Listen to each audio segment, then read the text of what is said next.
We're here for the city, commission coordination meeting tonight. And of course, there's no votes taken or anything like that. We just want to update ourselves on whatever events have taken place this week. And we'll just start with the city staff. If, Ron, you want to go ahead and give us all the information we need. Sure. Thanks, Mayor. Good evening, Commissioners. Good to see everybody.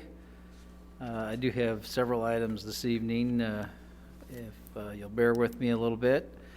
On the consent agenda tonight, we have requests for proposals for the water treatment plant booster pump station capacity upgrades. This is about a over $2 million project, and need to determine whether or not you have, there's a commissioner that wants to help serve on that selection committee. It's a CIP item, involves upgrades at 4 of our 5 booster stations that helps increase and monitor pressure and refill all of our tanks and water storage towers. So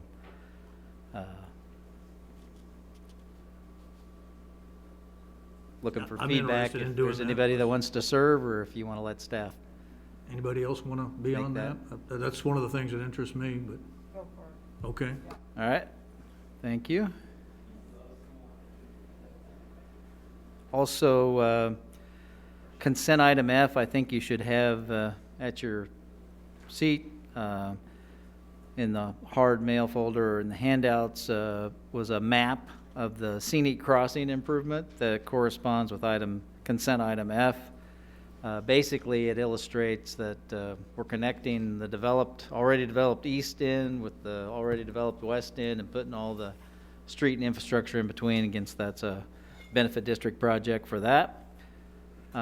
We also have PowerPoints for both the general items, the parking at the airport, as well as the Housing Advisory Board discussion. Mayor Butler and I have talked about some planning items and these briefing sessions, and suggested that we look at, I know we provided you with our agenda planning charts in your mail folders, and so he suggested, and I'm okay with that, for us to just kind of go over that at this briefing session. So if there are questions or issues that can't guarantee that just because it's here, that's the exact date it's going to be on. It kind of depends on how things are flowing, but we thought we might spend a little time going through the planning chart. So the February 2nd would be the first legislative meeting in February. Right now we have on that the ordinance to rename 17th Street. We've provided notices to all the owners and residents that live on 17th Street that would be impacted by that, and those actually went out last week as far as that goes, so indicating that the consideration of the ordinance would occur at that particular meeting. We also would have an update for you on just some of the Aggieville projects that are under consideration and some of the priorities associated with that. So that Aggieville update is a discussion item. We're looking for some feedback from you all as a result of that. We also have a public hearing scheduled for special assessments. That's actually on the agenda tonight to set that date for the public hearing. Of course, this is the public hearing. We usually don't get anybody that appear for those, but it is an opportunity for folks to come and ask questions about their notice that they got for the specials and when those might be added to their bill, to their taxes, excuse me. Consent agenda, we've got a proposed agreement with Blueville Nursery. This is for the roundabout, the new roundabout at Miller Parkway in Amherst, and we solicited quotes from different companies to do that work, and we felt like Blueville submitted the best proposal for that. As you might know, they also are doing the roundabout out at Scenic and Anderson as well. We'll have some additional easement acquisitions regarding the levy on that, and then we're scheduled to have my city manager's evaluation that evening. Just as a reminder, I know you've gotten some information on the evaluation packet itself, and so we're looking for feedback on that and having those returned by next Wednesday. So a week from this Wednesday, ideally, is when we'd like to have those back to our office. And then we'd schedule that and provide the information back to the commissioners accordingly. So that's the kind of the lineup for February 2nd. The February 16th meeting then, you can see the planning board starting to get a little busier. And so they've got several items in front of them this week and at the first meeting in February. And that includes the proposals for a drive-up Scooter's Coffee at the old Pizza Hut there in West Loop. So that would be demoed and a new structure put in. It is just proposed to be a drive-through similar to the one that's out on McCall Road. We also have a proposal for to annex and rezone the Henry Addition. This is in the far northwest part of Grand Mere, a fairly small development, residential housing. We also have a proposal to annex and rezone our joint maintenance facility, which we've certainly talked to you all about there by the wastewater treatment plant. And then we also have consider an ordinance to amend the planned unit development at Meadowlark Hills. And that's to accommodate some doctor's offices in one of the external buildings there as part of some of their redevelopment efforts on Meadowlark. We also have then that ordinance that would levy the special assessments. We also have a consideration to have a resolution to issue temporary notes.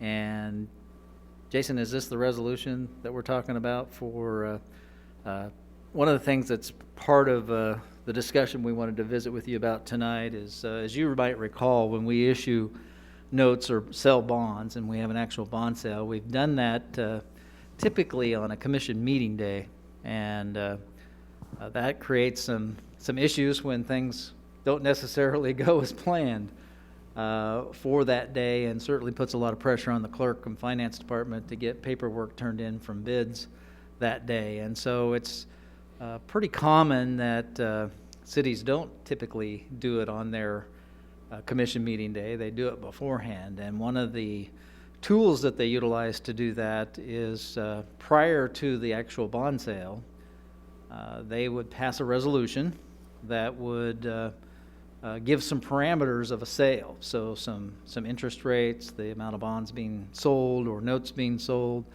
and that if the bids come in within the threshold that's allowed, the percentage range of the interest rate and other parameters, then the city manager would be allowed to execute and accept those bids, with the following commission meeting then you all concurring with that. So Jason, you want to expand on any of that? Just slightly. When we go out to bid for notes and bonds, we typically have parameters anyway. So our bond counsel and financial advisors are putting that out there for the buyers, so they recognize that parameter anyway. This, as Ron mentioned, it's really helpful on the staff side, from a clerk's perspective and from finance perspective, to have these sales occur on the Thursday, which is the Thursday before the next Tuesday. It allows them to get all the paperwork necessary, the approvals, and the banks in a position, the investors in a position earlier in the day than waiting for that signature and that action later that evening. The other thing I would mention is that next action item, it's not a point in time to really start questioning the investment or putting those bonds out. It really is a formality. It's not a moment where, oh, I thought we were going to get X and we got Y. We're not going to do this. That bank is under the assumption, as well as everybody else participating, that is gonna go through. So not a whole lot different when we get here Tuesday nights and we've sold them earlier that day, but there is a delay that would be 4 or 5 days later now. But as bond counsel and our financial advisors explained, it would be detrimental to the city to stop that or not pass that second resolution. So just wanted to get you comfortable with the timing. It's different, but it is more efficient in how we're going to do our business. And one of the things we talked about doing was when we, the steps prior leading up to that bond sale is just when we're bringing an item either for award of a contract, indicating that we are planning to bond this item at that particular time, and this is how we're planning to finance it, so that you at time of award that's the plan moving forward, and identifying when that might occur. A lot of times you're familiar with some projects where we've actually that's been part of the action item for you, is to approve those note sales or that bond sale as part of the construction item. So that's really the time to say go, no go, as opposed to when we're actually selling the bonds. Now, obviously, if we projected that the interest rate was going to be 1.5% and it comes in at 7%, that would be outside the terms that we set up originally anyway. So those are different type of scenarios. So anyway, I wanted to spend a little bit of time on that this evening to kind of give you that heads up. More to come as that gets closer to being scheduled. Yeah, Mark. So any potential bidder, bank, investors would know our parameters before they would Yes. bid on them. So Yep. if we say 0.01% up to 1.99, they know that if they're gonna come in at 2.5, don't bother. Right. Okay, so no one's gonna be surprised by it. Yes, okay. And that's where we pay our financial advisors and our bond counsel to get that right. Okay. All right, so the next item would be then a request for proposals for public art on 12 different sites. This is kind of the follow-on to the original art that we've had in the downtown area. I think this does expand it maybe to a few more locations possibly. I don't think we quite had, so I think we had 10 and this goes to 12. So, but the concept there was for those to be temporary. And that was the contracts that we had, and so some of these would take those places, and then we'd add some perspectives as well. And so again, those are all privately funded from that standpoint through the Manhattan Community Foundation, I believe. So that would be before you to start that process. Also, the selection committee would have an engineer on call recommendation for you as part of their process that we've already approved that solicitation. We anticipate awarding the contract for the Kimball Avenue and Candlewood Shopping Center reconstruction. That was the item you approved at the last meeting for how that lined up on the benefit district, and so that bid opening is anticipated February 2nd, so looking for action there. It redoes Kimball Avenue from Seth Child to Candlewood Drive, and then creates a new entrance to that Candlewood Shopping Center. Of course, that shopping center is participating in a portion of that benefit district, creating that new entrance, and also restricts some of the existing entrances. This is the item 6. There is agreement for the mall parking lot for the Salvation Army to utilize that, and I think that is for primarily the Harvesters distribution. They sponsor the Harvesters utilizing that site for their location. And then anticipate having the City University agreement for 21 for mutually beneficial projects, which are pretty limited. It's the North Campus Corridor payment, and then the project for the improving the crosswalks on North Manhattan, which was both our multi-year elements. If you turn it over, or if you have a attached page is the work sessions. So on January 26th, we're anticipating updates from department heads, as well as a more significant in-depth discussion on our Parks and Recreation programs and services for the year. So February 9th, we're looking at stormwater detention, fee in lieu of. This is where we talked about, you all wanted us to come back with some funding opportunities to help fund some of those improvements that are needed in the older wards and the eastern watersheds. And so want to bring back some ideas for that. And then update on the 5-year stormwater pollution prevention plan, which is a statutory item that we have to do periodically. February 23rd, targeting the RCPD update, as well as our annual revenue and anticipated expense survey and analysis, which is budget related. March 9th, another Aggieville update. And then March 23rd, the pavement management program update. So our 2/10 sales tax items and what we've done and where we're planning to go with that. And then in April, the water and sewer ordinance update for now. And then we've penciled in some of the budget meetings, with the first budget meeting starting May 25th. And then over on the bottom right are just some pending items that we'll certainly bring back to you. And we wanted to talk a little bit about, obviously before then, we've got the commission meeting coming up on your annual goal setting retreat. And just a couple comments about that. I think you have a copy of the proposed agenda for that day, as well as a matrix. Everybody got that? Okay.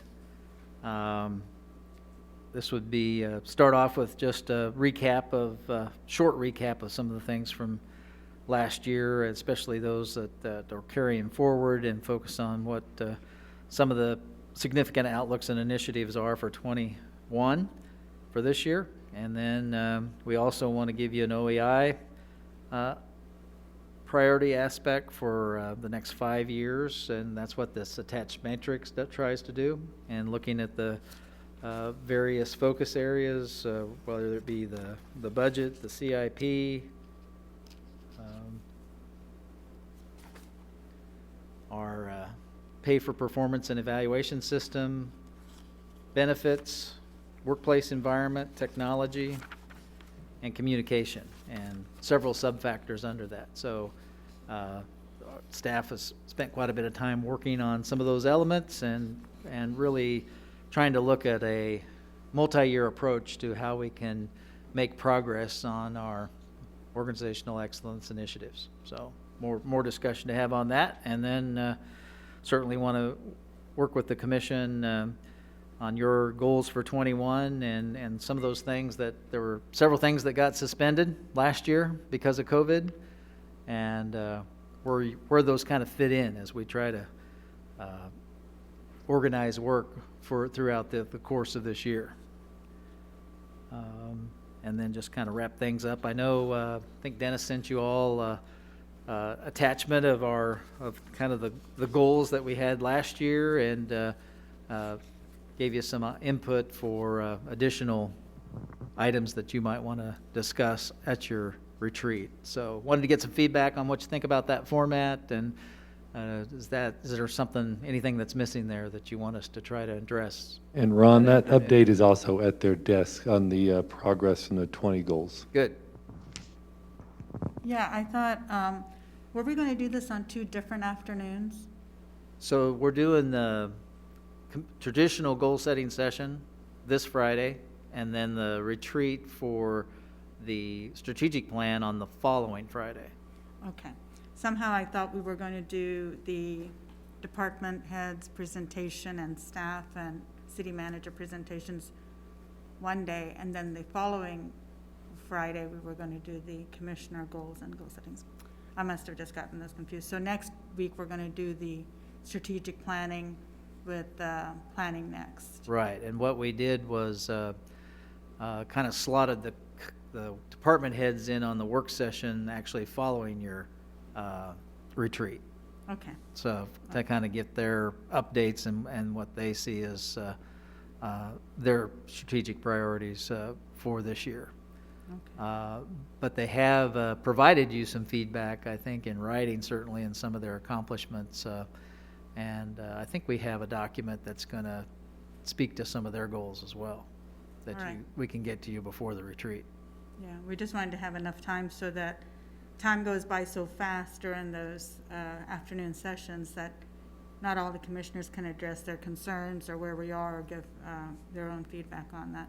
Okay, I have a better idea what to expect the next 2 Fridays and work sessions. Right. Yeah, the idea of Friday is, when you don't have, when the staff did those briefings, it took up all the time, and we couldn't nail down where we were on things. So I'm hoping this Friday we can, we can get our heads together and come up with a solution.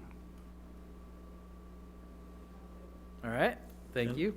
Let me mention one other thing. I asked Ron to go over this because I've always felt like, I don't know what should go on this agenda that you folks think is missing as other commissioners. Like, if you look at the pending list here, if you've got a project that the staff should be considering, this would be the time to say, hey, my item's not there, or why aren't we concerned with this? Like, we've talked before, like on item 7 there, it says rental lease addendum, and that refers to, we wanted to do that code inspection, you can get a free thing, and also the flood thing. So that's still there on the radar, we just don't have a firm date we're gonna get there. And then, I was interested in the digital sign proposal that, that Thomas Signs gave us over a year ago. And that's sort of tied up in the UDO, and I'm not so sure that, that thing's gonna stretch out for a while, that maybe we could address that earlier, simply because it is a local business, and it would be a way to help them. And I'm interested in, looking out for our local businesses, so if it'd be possible to move that up, that would be my suggestion, but, so if anybody else has something that should be there, then let Ron know now. I think what happens sometimes is the pending ones usually are there for the needing more information or the time slot. And sometimes there's things that happen which we may not, which may have a time impact in the short term. And I think that's where some of they're slotted in a little bit earlier than others, depending on what that piece might be. But I think I'm comfortable with the way this is, because the UDO one, there's so much that goes into that, and we've been waiting and waiting and waiting, and I don't know when we're going to be seeing that. This is January, so I don't know when that's even going to be coming to us, or if there's an idea about that anyway. Are we thinking maybe summer or fall or March or?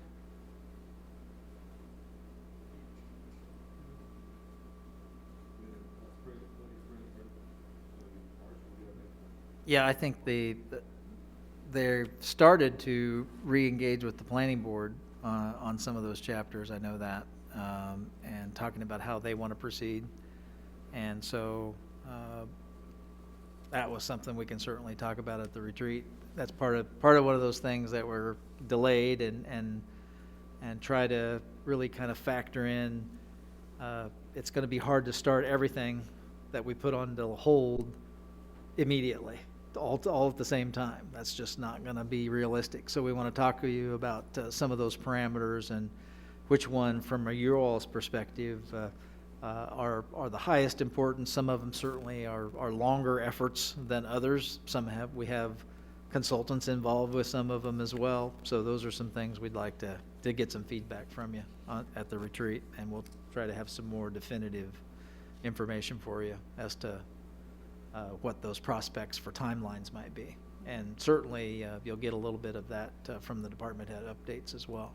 And I think maybe Airbnb and some of those might also fall into UDO, I'm not sure. The rental ones that are either housing or rental, I'm thinking they're probably going to fall into the Housing Advisory Board once we get those discussions going. I don't know if they're individual items, like they're spaced out and pending. I see that more of a comprehensive issue. No, but my point on that on the agenda is, we decided a long time ago that we wanted to do 2 simple things from the flood committees that we've had, is we want to notify the renters they're in a floodplain. That's simple, that shouldn't take staff a lot of time. And then the second one was to put on those rental agreements that the city will do a free rental inspection, call code. That's it, very narrow focus. You know, so I think we could speed those up. But yeah, we're gonna have the housing discussion later, and that's a bigger issue. That's two simple things. And I understand that UDO won't be finished, because that's a massive project, but we've got a year-old request from a local business that wants to do digital signs, and they wrote up a pretty good thing, and we should take that piece out and speed it up. And that's the point. I just wanted, you know, commission feedback on these different things. Because some of you may have some specifics also that you think should be sped up.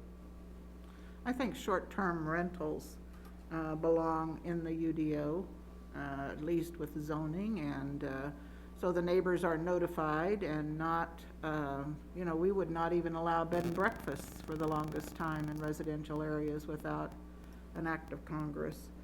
But Airbnbs, that topic to me is about charging the transient guest tax and not about anything to do with the UDO.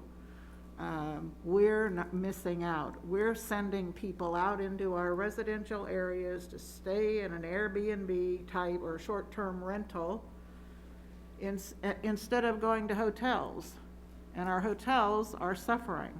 But the Airbnb type things are a national network, and that is growing so big, we will probably not even be able to do anything about it because we've neglected it for so long. But we're sacrificing our hotels. And I just think it's like closing the little businesses and letting the Walmarts stay open. This Airbnb business is undercutting our other businesses. And I just think we need to try to make it a more fair playing field for all of our businesses and not pick favorites. And that's what's happening with and I'm just using Airbnb as a name. I'm not picking on them. There are other short-term rental kinds of companies like Airbnb. So, and I So you're agree. basically recommending a, you know, focused thing, which is transient guest tax on Airbnbs and Yeah. little rentals, and that's my point. Some of these pieces, you know, if we Yeah. focus and we narrow what we're doing, we can get them done quicker, rather than say we gotta wait till an entire UDO thing. And I know that this would end up being a piece of it, but if that's the focus, then fine, we should put that on the agenda. And I agree about getting the rental lease addendum for flooded areas, and, you know, it's just dragging on too long, and we have to figure a way out to move forward. And then the Wildcat Creek, I'd like to see some more action. We last met January a year ago, and we had one meeting in October, and we had 3 of the members there. So it's just, there needs to be more effort put into the Wildcat Creek resilience. And we can talk about it at the retreat, but if you wanted input tonight. And I would be still interested in a K-State briefing. I think they've changed, are they finished, is that what haven't they been doing a new plan, future planning, a new plan? Is that underway or is that finished yet?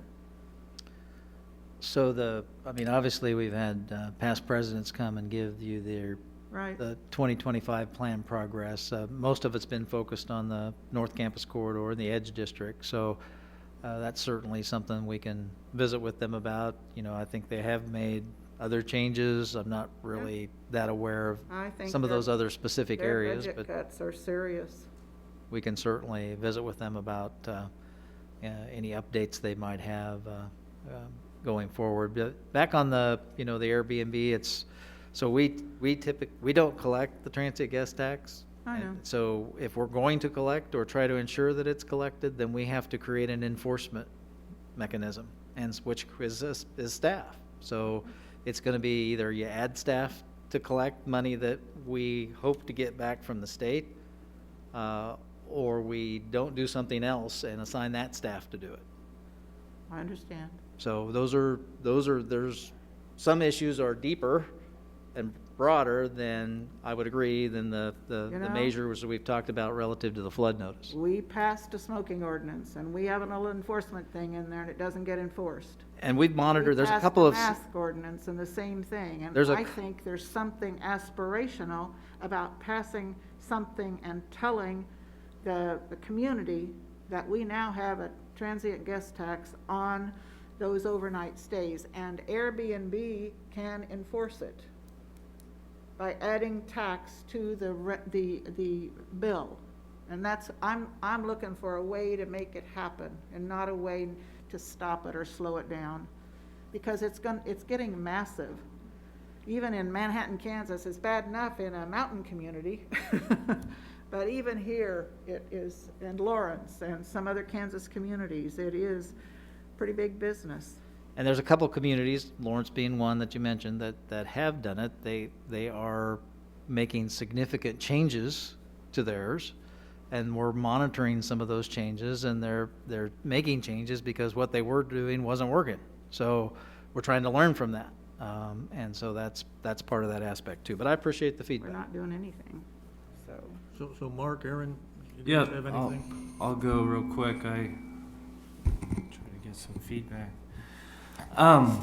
Agree with the signs. I mean, that was the digital signs. I don't know how broad or narrow that is, but that's kind of still not on our pending list, and we've talked about that for a year now. But several of these pending, in my mind, when we've talked about them, seem to be very similar. Maybe I just don't have the full understanding of what they are, but the only other things that I'm aware of that are on my radar are just that energy audit. We had one done 10 years ago, just talking about savings and the energy audit potential to get that done through the KCC at some point. And then somewhere down the line, I know the USD 383, MATC, maybe some other institutions are, talking about collaborations and career academy stuff that brings in some aspects of city involvement. So I think that doesn't need to be on our schedule, but it's just something on my radar that we're gonna, when and if that becomes something they want to bring, I think it would be timely for us to get them in to hear what their vision and what they're doing and how the city fits into those pretty big goals that they seem to be firming up.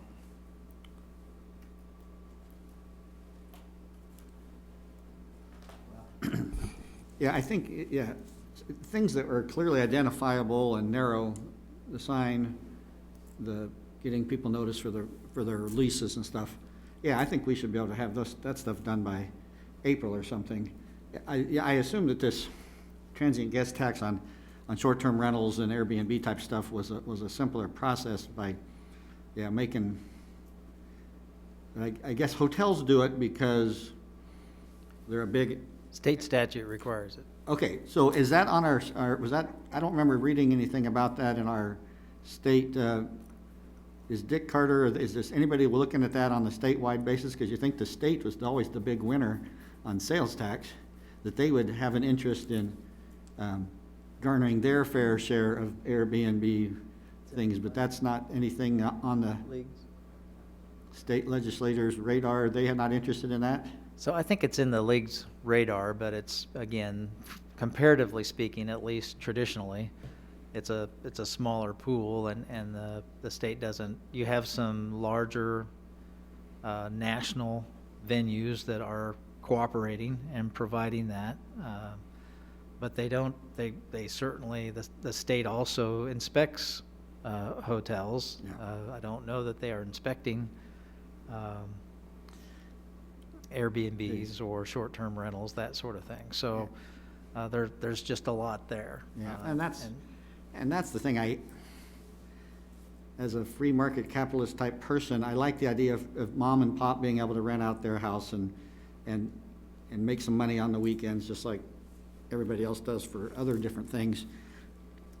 It does, yeah, it is an unfair playing field, compared to hotels, just like Uber has a slightly better market advantage than taxis, because they don't have to register and go through all the, but they used to not have to kind of jump through all the hoops that taxi companies had to. And so that gave them sort of an unfair advantage. So it's one of those, yeah, I would like to encourage the Airbnb business by mom and pop people, yeah, renting out their houses when they're not there. But it is not fair on the big scheme of things for them to not have to collect the sales tax, and then, so we want to encourage the business, but we've got to discourage the unevenness of it. And I don't know how we do that, but yeah, if it was a statewide mandate, then the state could take it up with the corporate VRBOs and Airbnbs and make something happen. If it's on an individual city basis to enforce and collect, then by the time we collect $100,000 worth of guest tax, we've paid $120,000 in staff fees to do it. And we're not, while it's now more even, we're not any farther ahead than where we were to start with. And so that's always my concern when we start having to be the ones to collect the fees. Is the fee going to pay for the collection process of things? And I don't know the answer to that question, but yeah, I was hoping that was an easier solution, but apparently it's not. But we'll keep an eye. Is Lawrence the only ones that are, surely some of the bigger cities are also trying something, aren't they? Or is Lawrence Katie the may first know one? some of the other cities. I'm not sure whether Wichita is doing anything officially or not. Yeah, I don't know offhand. Several of the cities had schemes in effect. There's different things that we can do to address the transient guest tax concern, but the consistent framework for an ordinance is, in order to, as Ron said, to get enforcement, you have to set up, it's really a license or a permit. There has to be some process by which you're aware that it exists and that you can monitor their compliance with paying transient guest tax and with zoning or whatever other requirements. There's really not an effective way to regulate short-term rentals absent some type of permit or license. I mean, we haven't really seen a scheme that does that without a permit or a license. So that's sort of the staff side of things. But then as part of that, they pay the transient guest tax to the state, just like the hotels. But as part of that, annually, they have to submit that to the city in order to continue to operate. So they have to provide proof of that, and there's a process by which we can confirm that they're paying that. Yeah, I hate the idea of us licensing and registering one more thing that people have to, in order to exist and, do any kind of small amount of business, you've got to go beg the city for a permit, and the city can yank it at any moment for looking at them wrong or something. So, I don't know, that's a sticky wicket. Let's work on the easy ones that we have narrowed. Okay, and my intent was, every couple of weeks, if we could just go over the planning chart, not to solve the issue, but just be certain that what you're concerned about makes it to the agenda in some fashion. And then we'll have to cross the Ts once it's there. And then it also gives the staff the ability, like this issue on Airbnb, to come back and just say, look, this one's too tough. We can't get on the agenda till X, Y, Z, and then we'll all stay in sync.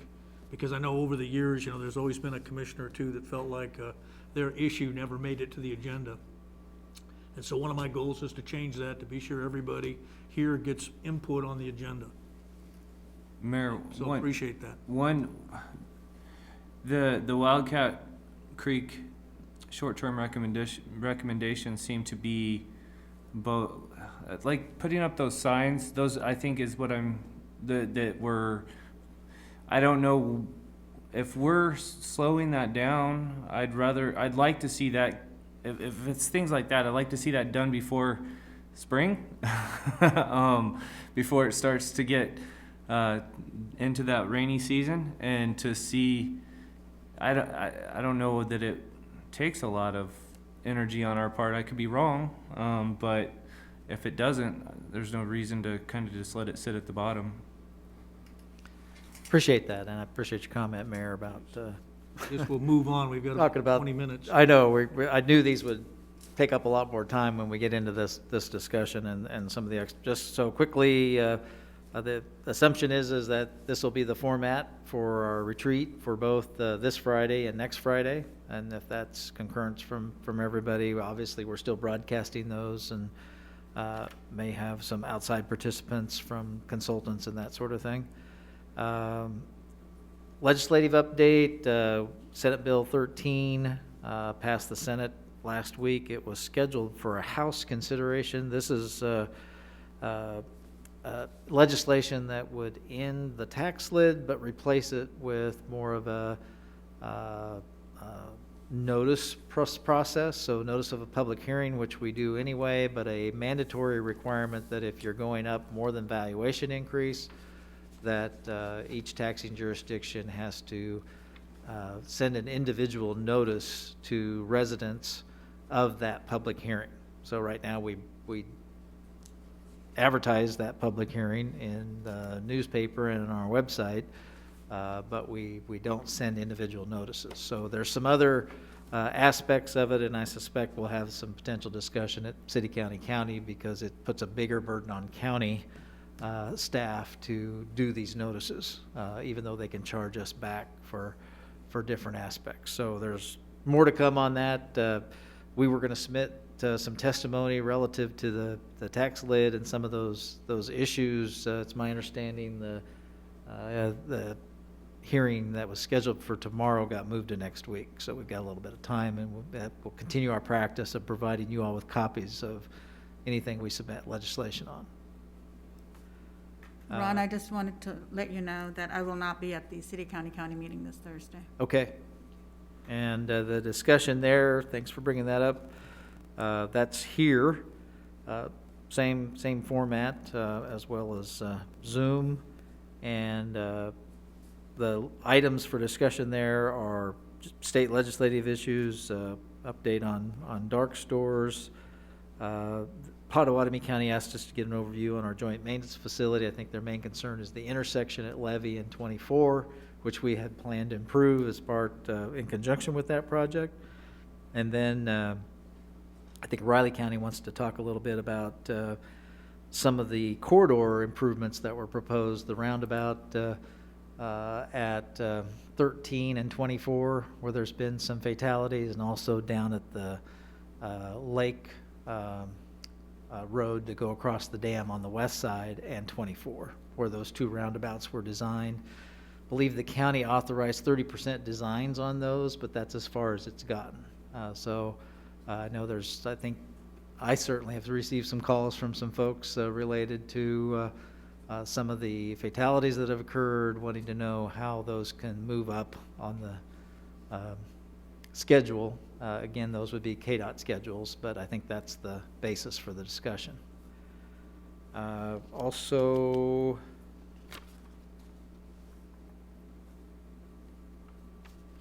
I think that covers it. Thank you. Ron, are you going to go over the board appointments? Commissioner? Yes, thank you. So last time we had provided you with a list of appointments or positions that commissioners hold based on their position, and didn't know if anybody wanted to suggest moving those around or wanting to trade for something, or how y'all wanted to do that. But so I don't have any problem with them, so I'm okay for another year. What is it you're doing, you two? I'm on the senior center board and the municipal audit.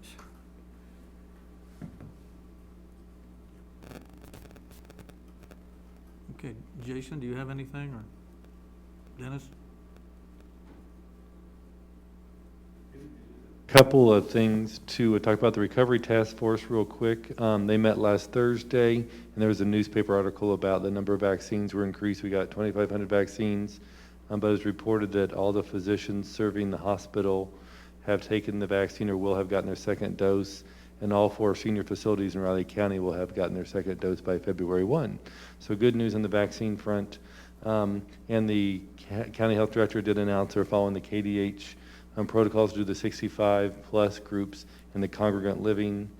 And then the county treasurer reported that the property tax receipts, there's always a delinquency rate, but this year's delinquency rate over last year, she'll have to verify, but she says down about 1.6%. So we haven't seen that property tax impact that we thought there could have been. And then lastly, there's a business confidence survey out in a 7-county area being led by the Flint Hills Regional Council, but working with area chambers and other respondents so far. The survey is open until February 4th, and it can be found at the Flint Hills Regional Council website. There's a couple of questions on there that go into details about how our local businesses are viewing the climate going forward. If they think their businesses will still be down, struggling, whatever it may be.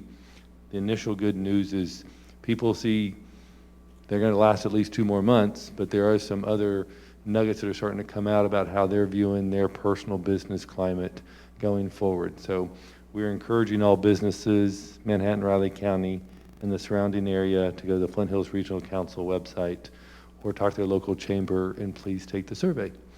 And then lastly from me, as Ron said, if you have a chance to think about your 5 goals or some goals you want us to list from everyone for the retreat, if you can just email those to me, I'd appreciate it. Thank you.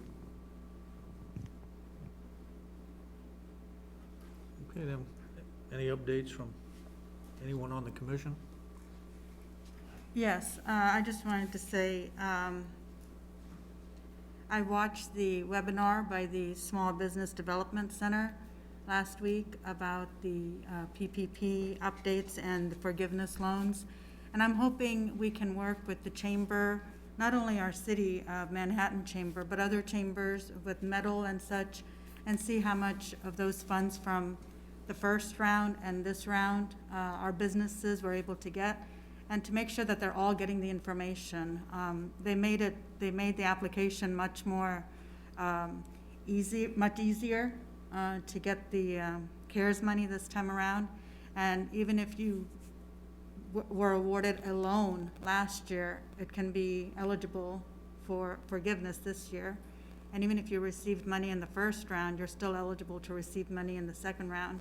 So I just think there needs to be that kind of messaging going on, whether it's with the Recovery Task Force or whatever it might be, so that whether you're a business of 1 person and you're the sole employer working from home, or if you're an employer of 300 or more, there's still funds out there throughout this pandemic. And the deadline is March 31st, I believe. But to make sure that everybody has that information and has access to people that know where to go. And I highly suggest people going to the, especially our businesses, going to the Small Business Development Center. And if we can get that out to everybody, that would be really good, because that's also our taxpayer funds. And if everybody's struggling, if you received $1,000 in one of those loans, they're automatically going to put $9,000 into your account, because that's the maximum you were eligible for. And they're doing that automatically, and some of these businesses need to be aware of those things to make sure they're getting what is rightfully being accessible to other organizations. And that applies to nonprofits as well as small businesses. Law Board, I'm sure Commissioner Morris is going to update everybody on that. Had your transition, and congratulations to Commissioner Morris for being chair of Law Board. The Douglas Activity Center is requesting proposals. So I don't know, it just said 14-foot mural. Are there more? There must be more to that, right? Mm-hmm. Okay, because there wasn't that much information given in the request, but I also want to make sure we're doing everything we can to get it out to everybody that may not know about it, so. So the announcement had both the definition of where it's at on the second floor, but it also had a call for artists. So they're taking proposals, and they'll have a selection committee basically to pick the artist. I think they're going to spend about $13,500 on the artist. They have to start by April, and I believe they have to be done by June in order for Juneteenth. So that announcement had a couple links within it if you want to go back to it, Commissioner, and there is additional information on that process embedded in that article if you'd like. Sure, and is the Manhattan Arts and Humanities also involved in that piece, or is that just the Douglas Center group? I'm not for sure. I thought it was just a Douglas Center group through Park and Recreation. There's a selection that's more affiliated with, it could be that advisory board. Douglas Advisory Board's probably involved, but I'd have to look again. Okay, Commissioner. just a question. That's it for me, thank you.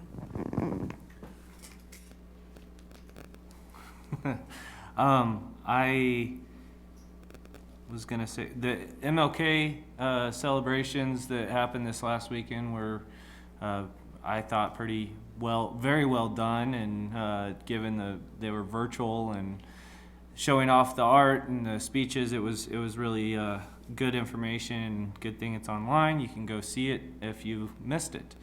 The other thing I would like you guys to know is I'm on the ATA committee, the Flint Hills Area Transportation Agency, and they were desperate to have a new chair, and so now I'm their chair. So if you have problems, direct them to me about transportation. But that'll be February 3rd is our next meeting. Get you updated on that going forward. Aren't you also on the MPO? Yeah, the MPO meets tomorrow, so there's no new information. We met last month, but nothing that you haven't heard already. I'll give you my time. Oh my, okay. Well, I would echo the Martin Luther King virtual events. It was quite a big deal to switch from in-person to virtual, and local production company, Sheila Ellis Glasper, I think was her name, and I thought that she didn't get a lot of credit in the program, but her company did a wonderful job, and it was very smooth and professional. You know, in live, things are pretty bumpy sometimes. So, you know, when you're having changeover of speakers. So just to compliment that effort, I want to just remind people that we still have a pandemic. And while people are seems to me trying to forget the virus, it is still here. And with another complication coming in March with the variant that's coming. So just keep up your defenses, I would say. With regard to Law Board, I was elected chair today, and Bob Ward, who has been on the law, he was a city appointment on the Law Board, he's now a county appointment, and he was elected vice chair. And I think, I'm hoping that I think we'll do a good job. And I don't know if there's anything major. They recognized some employees. There were, we didn't have any contentious issues, so that's a good thing, right? The Flint Hills Regional Council, I'm the city's representative to that group, and I would like to continue on that board. I think that continuity is making a difference instead of cycling through every 2 years with a different person who has to come up to speed. And so, you know, there are merits of both, so that everyone's familiar with what they do. That's a good thing. I'm the vice chair of that group, with Richard Weichselman from Wamego as the chair. And we have a good board that works together well. The Flint Hills Regional Council has been kind of handling 4 federal grants, and that's largely what their role is from inception to support Fort Riley. And those grants support our local economy and help Fort Riley. And let's see. With regard to the digital signs, I actually do not support digital signs. And I wanted to just say that in the context, because I didn't get the opportunity earlier, so. It's fine, we've only got like 5 minutes to start the meeting, so we can wrap it up. I'd like to take a little break before we have to kick off here again at 7. I think I'm wrapped. Okay, let's take a break then until 7.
Okay, let's call the meeting to order. It's 7 PM. Welcome to the Manhattan City Commission meeting for Tuesday, January 19th, 2021. And let's begin with the Pledge of Allegiance.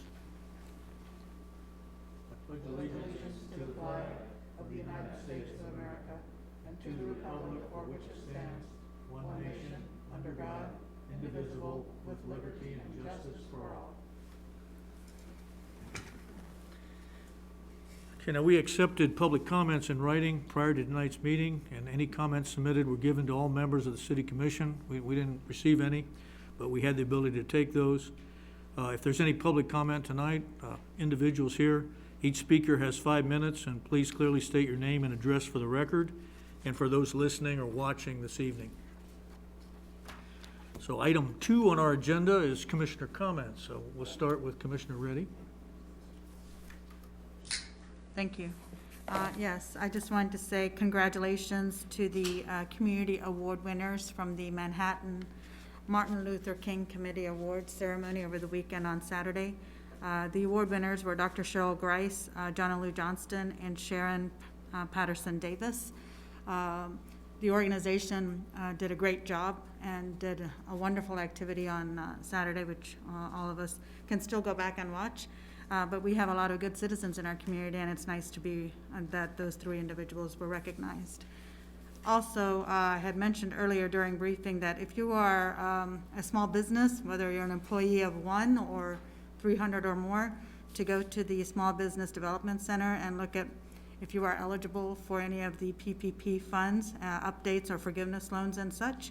The deadline is March 31st, accessible to everybody in the state of Kansas and elsewhere. Law Board, I wanted to congratulate Commissioner Morris for being selected to be chair for Law Board, and very good, and it's the first time they have 4 women on there as well.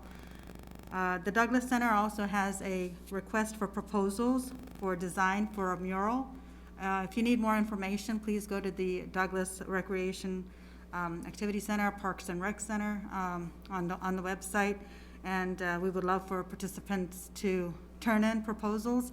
When we did the flag for the city of Manhattan, I think we had over 100, I don't remember. We had quite a few, and now you see them wearing on their faces. So we would love to see art in our community. And with that, I will thank you. This is Commissioner Estabrook. I'll just echo the MLK committee. Please go back and watch that video. And the prayer breakfast that was yesterday morning is also available online. It's really good stuff. I am now, as I announced earlier, going to be on the chair of the ATA advisory board, and so we'll bring more information in that regard, but that is all I have.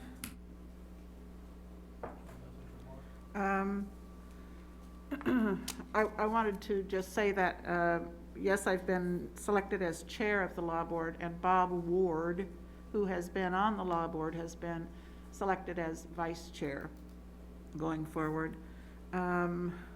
We are having a Flint Hills Regional Council meeting this coming Friday, and we've been really busy. Of course, we have a new director, Christy Rodriguez, and she has set about, I call it, clearing out all the corners and the cobwebs, and she's having to reconcile to the penny every one of the grants that has been going on for several years, and she's doing a really good job. She and Jana Williams are excellent. And I, too, want to compliment the Martin Luther King Committee for the events that they've held here in the community. They've pivoted to a virtual format, and it's been very professional and well done. I want to caution people about COVID and that it is still serious now and will be into the months ahead. So keep your guard up and continue to be cautious for your own safety and your friends. I have a friend who was 80 years old in Topeka who died of COVID earlier this month, and a week later his son died of COVID. And so Topeka has had it worse, it seems to me, than we have, but that doesn't mean that we can't have it bad here. So we have to all be on guard. Thank you. Okay, then we'll move on to item 3, which is the consent agenda. And items on the consent agenda are those of a routine housekeeping nature, or those items that have been previously reviewed by the city commission. A commissioner may request an item be moved to the end of the general agenda. Now, one of the items on the consent agenda is water treatment plant booster pump station upgrade. And during the coordination meeting, the commission agreed that Commissioner Butler would serve on that committee to help do that. So I appreciate your support on that one. Does the commission have any questions or comments on any of the consent agenda items? Commissioner Hattasol here. I have a question on item K, the Strategic Plan Community Project Committee. I don't necessarily want to pull it off the agenda right now, but if anybody else has any questions about any other items, if not, I'll pose my question. And I guess my question is how was the committee decided? Nobody asked me if this group of people was acceptable to me until tonight, and I'd really be curious as to who asked to be on the committee and wasn't chosen, and see that list, because for example, I know there's a few business people, but there's nobody who's really been part of the Chamber of Commerce leadership. And if we're talking about strategic planning, obviously jobs and the economy is one of those things that would be fairly important, and I would expect that we would have had somebody that was more upcoming, somehow chamber leadership included, at least one or two. There's hardly anybody here, it looks like they own their own business. There's a few people that work at businesses, but no business owners, no significant rental property owners, people who have a vested interest in property taxes and things going forward. I suppose some of these people would be good advocates for the Parks and Recreation Department if we're talking about strategic planning. One of the things was when we run out of money and we draw the line, what falls below the line. Last year, that was Parks and Recreation projects. I don't recognize the names of any of these people that might be significant Parks and Recreation advocates. I'm not sure what a lot of the people would be advocating for when it comes to quality of life and strategic planning, and if it's the priority of where the government's going to spend their monies, which is one of the things that I thought the strategic plan was supposed to address. I'm curious as to who got left off and how these people were chosen. Who can answer that for me? Sure, I'll let Jared kind of give us some background. He led the staff effort to develop the committee. Again, it was the same committee that did the selections. Of course, Commissioner Estabrook and Commissioner Reddy were a part of that as well, and so I certainly they'd want to contact, but I'll let Jared talk about just kind of the philosophy and the process we used pretty much the month of December to solicit input and suggestions for potential persons that had interest in serving on the committee, and how they went about, there was a questionnaire and a few other things. So, Jared? Yeah, thank you, Commissioner. So, as you recall, during the process, when we went through the RFP and the selection for Planning Next, we did do some pre-work with Planning Next consultant before we entered into an agreement with them. And one of those things was so we could hit the ground running to have the Community Project Committee established right around the time when the agreement with them was executed. We executed that at the January 5th meeting, and we discussed with you all during those items in a work session on the Planning Next agreement on how to move about with the Community Project Committee. As a reminder, the framework of the Community Project Committee was to get a true representation of residents, the truest that we could throughout the community, so that as many voices could be heard as possible. So we took that, matrices and questionnaires and built that into the application that we put together, and that was open from December 11th through the end of the year, December 30th, and we received 56 applications. Part of the reason that certain individuals, one was lowered down. We received 56 applications. We narrowed it down to 35 to make this a manageable group so that voices could be heard on the committee.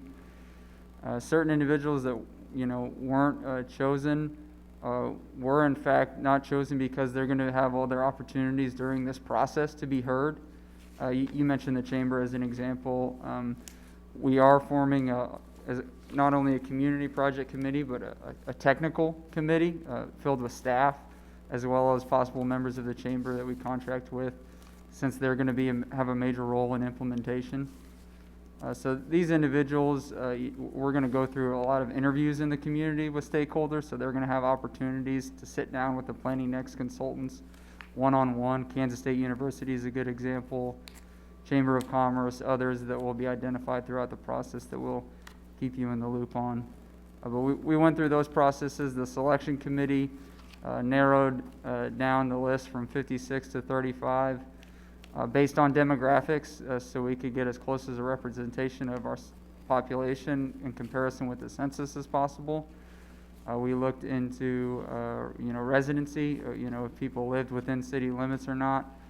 We looked into those factors, like you said, of people who are already working closely with city staff, so that their voices are likely going to be heard throughout the process, and they have that avenue to speak to the city commissioners and speak to staff on larger projects that they're working closely with us on. All right, thank you for that. I would have liked to have seen the list of people that weren't chosen just to see who was excluded. We can At some point send that. certainly provide that. One thing that I did reach out to those individuals who weren't selected, to let them know that there are going to be multiple opportunities. We're working on launching our project website right now so they can get involved and keep in touch. A lot of them have expressed interest in serving in other capacities through outreach, possibly being facilitators during public meetings. So keeping them involved is going to be key, because obviously we want them involved as much as possible in being a part of the strategic planning process. Well, yeah, I'm glad to hear that they're going to continue to, their input will continue to be sought after, so that they will too have an opportunity to weigh in on the project. Thanks.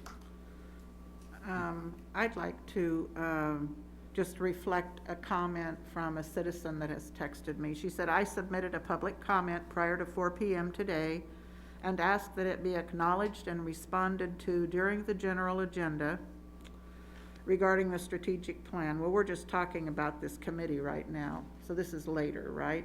You will, this is it. Not on the general agenda. Strategic plan is. No, it's consent agenda. Oh, the consent. Okay, well, then let me proceed.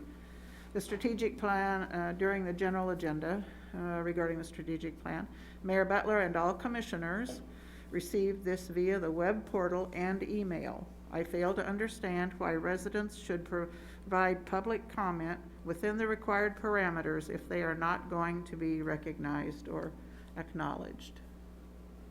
So there was a public comment on this. Commissioner, I believe you're referring to the written public comment that was submitted online for this item that Commissioner Hattasol is discussing. Yes. Okay. That is a public comment that is published, attached with the agenda for the public to view. It asks questions about the makeup of the committee and how it was formed, which is essentially kind of what I described to you now. Okay, so if the public came down here, they would have the opportunity to speak to an issue. But if they submit them online, then the public can read it, the commissioners can read it, but there's no reference to it. Is that right? It's referenced in our agenda online, Okay. and there's a link to the specific written comment for anyone in the public to access that. So I think from that, I take that the public needs to come down here. Okay, thank you. My, I guess my follow-up to that, since I was on the committee and kind of with Commissioner Reddy, one of the biggest, we had 56 applicants. One of the biggest things that determined how that was narrowed down was those stakeholders that were identified in other ways and that would be involved, because I think in initial discussions, clearly the chamber and some of the other people that we see quite often in these circles were on that, in those 56, but there was a decision made by the advice of Planning Next to, they would be engaged in other ways, and this committee's purpose was more of community representation, outreach in a, that isn't already being, having a voice at that table. And then the other narrowing point was city limits, and that knocked a few that you would probably think would be involved, but they just don't live within the city limits, which is fair, I guess, as the way it goes. So overall, the one of the frustrating parts was, I know this was advertised in part, at least I pushed it out to several more, probably over 1,000 different emails and telling people in that couple week window, and we got 56 responses. I think there was good representation from new voices that are underrepresented in different ways, which was great, but it wasn't, and it didn't match up with our demographics as a community. I think the committee talked about how, in part, renters were well underrepresented in the committee, but almost everyone that was a renter was included. In any those smaller demographics were harder to get people to. We got a few and some. I think we're going to strive to get a couple more potentially, but it's the applicant pool that we had to deal with was pretty narrow to begin with in some of those areas. Sorry, I don't want to prolong it, but addressing the question that Commissioner Morris pointed out, I did email back a response to the individual that sent us the public comment on this. I think demographics is always the hardest part, especially when we're talking about underrepresentation as it pertains to race, ethnicity, culture, and socioeconomic status. I reached out to over a dozen people that were not already on the diversity task force, and then we also have the Housing Advisory Board we're going to be seeking again. Either, they were time obligation, they didn't have enough, or they had children, or they just didn't feel like they could serve at this time. So we're still trying to look at those representation. But what this group would also do is take it back to the individuals. And there were so many people from Kansas State University, which would have felt, could have checked off all of those underrepresented populations, but we didn't want it to be heavy with K-State. So within our community is what we were looking for. The representation such as the chamber or other institutions in our community, they're constantly going to be in this dialogue. This is just a steering committee, but because they're going to be in this constant dialogue throughout not only 6 months, but anytime we have any kind of plans, they're going to be involved in. Those entities we didn't put on the steering committee because those are a constant. And we're looking for some other individuals to bring into the loop as well. So I think Jared did a wonderful job. 56 applicants, that's outstanding. And hopefully we get more for all of them, but that's kind of what we were looking for. And I think we have a good representation of them. Okay, that's a good explanation of what the process was. I appreciate that, because that was probably not clear to everybody. But it sounds like we may have crossed all the Ts and dotted all the Is in the long run. So I think we'll be good there. Now, just to clarify, tonight, you have two categories of public comments: website comments, and the public was allowed to submit public comments related to an item on the current agenda through the city's website by emailing or calling the city commission directly until 4 p.m. today. And we did receive the one comment that Commissioner Morris mentioned. But generally, our procedure has been not to read those. They become part of the website information. And then we have in-person public comments, which we can open now for the consent agenda items. And those wanting to make comments can do so at this time. And those on the speakers list, if any, will go first. And we didn't have any on the list tonight. And then any other members of the public may stand and be recognized to come forward. And each speaker has 5 minutes. We have a 5-minute limit on that. And if you do have a public comment to make, please state your name and address for the record and for those listening or watching this evening. So are there anyone here want to make a comment about the consent agenda? Okay, seeing none, then we'll close the public comment, and the commission can make a motion to accept the consent agenda. Mayor, I move we accept the consent agenda. Second. Okay, we have a motion and a second. So, City Clerk, Brenda, if you could call the roll. Mayor Butler, Yes. Commissioner Morse, Yes. Commissioner Hattasol, Yes? Commissioner Estabrook, Yes. Commissioner Reddy, Yes. motion carries 5-0. Okay, and we'll move on to the general agenda, which is item 4.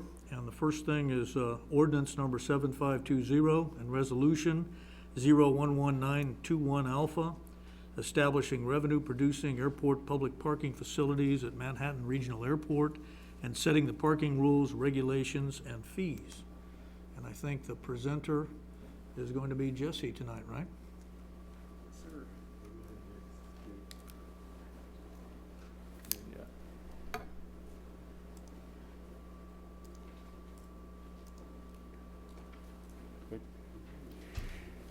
Good evening, Mayor, Commissioners. Here we are again talking about parking. It wasn't too long ago that we discussed this at a work session the end of October. I'm going to kind of go through very similar slides just to kind of recap everything. I won't recap the history of this because we've been talking about parking since before my tenure, and I think 2011 was some of the first planning that was done. And so we always had a long-term vision that after the terminal was complete, parking improvements would be done next at the airport. That kind of had, it trickled down in time, but we got to the point that we needed the improvements, not just for safety or capacity issues, but also for safety concerns. And so we came to you, got authorization, we went out, got that project, and it's now substantially complete. So we're functionally operational. Part of that project too was to install revenue control systems, and we have those in place. Our new configuration of the parking lot looks similar in footprint, but a lot more aesthetically pleasing if you drive around. Everything is now paved. We have landscaping going in as well. Signage that points you to the 3 paid parking lots, which will be the north lot, west, and east. That north area used to be called the Center Oval. And we did, as I mentioned, make some improvements related to safety, which includes lighting, drainage, landscaping, etc. There is a new pay machine too that was installed in the terminal. There will be 3 ways to pay. I'll come back to that as well. But it's right by the meet and greet area as well as the exits. The total number of stalls we have after this is complete is now 862. We were roughly 650-ish. That number was never firm because a lot of asphalt milling lots, gravel lots, you can't mark, can't paint. So it was always estimated based on how well people were being polite to one another. So here we are at 862 marked stalls, and that's how they're all broken out. When we discussed last, we talked about the meeting, of the airport parking management plan. We have 2 items before you today, the ordinance and resolution, which together comprise the actual plan. And we'll go through that today. One of the things that we did was we took feedback from you from the last work session we had, and we're implementing, or we would like to implement, a fee of $2.50 as a max daily fee starting February 1, with that fee increasing to $5 a day in January of 2022. With new parking comes a lot of administrative action behind the house that we're still working on. We do have an updated webpage for parking. We'll continue to modify and update that with additional information. We have signage that's ready to go up around the terminal to alert customers that paid parking is coming soon. We'll have some transitional plans for getting educational materials out there, making videos with our iPhones and whatnot, until we can get some permanent solutions for the educational and marketing campaign part of paid parking.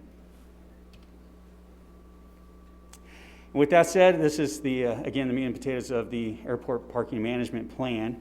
And we wrote this in frequently asked question format because this is how we get a lot of our questions. When are you going to start charging and how much? Well, we would like to have the approval to start charging February 1.